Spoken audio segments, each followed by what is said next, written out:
You are looking at an episode called Street Talk, and we want you to hear what we talk about on the streets. We will be talking about pro-life, anti-life, and what is going on in the community. And we want your feedback. Thank you.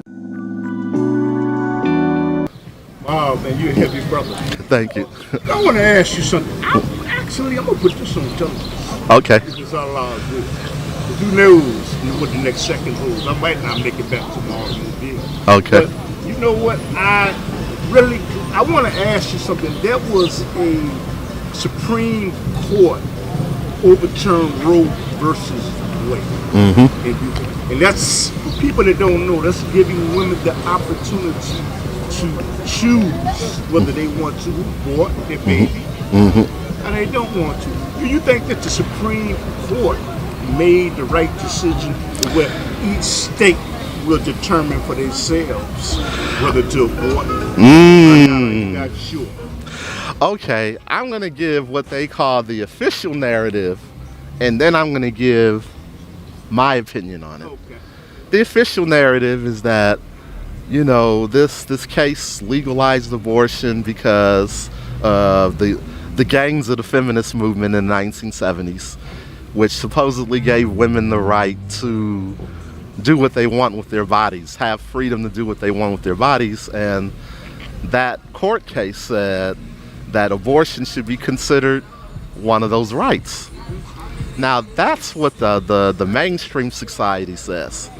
But when I'm looking at it from a black perspective, a Pan-African perspective, an African-centered perspective, I think that was a very damaging case for black people, because now it enabled a whole lot of people, both male and female, to say, well, if we just happen to have a child because of some intimate act that we got into, that now it's okay, we can just abort the child. We don't have to raise him.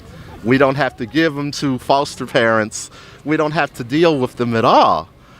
I feel like allowing that frame of thinking as a result of this case to go into the black community, it amounted to a kind of, might sound extreme, but a kind of self-inflicted genocide. Because if we're aborting all these black children, and say that, but it's the facts. They even have like studies that show that abortions in the black community went up after that case occurred. I mean, like up into not just the thousands, I mean possibly several million. That's a lot of black babies getting aborted. And, you know, some people might say this is a conspiracy theory. Shango's talking off his head now. But I feel like that was intentional. I feel like that was designed to reduce the numbers of the black community, because we supposedly make up 12% of the population in the United States, although from what I understand, it may actually be 13 or 14% right now. But they say it's 12. I think it might be a little bit more of us. And then we got to look at the fact that not only were they promoting abortion in the United States, and when black people come to the understanding that when we're talking about ourselves as a race, we're not just talking about so-called African Americans. We're talking about black people around the world. We are a majority population. We are not a minority.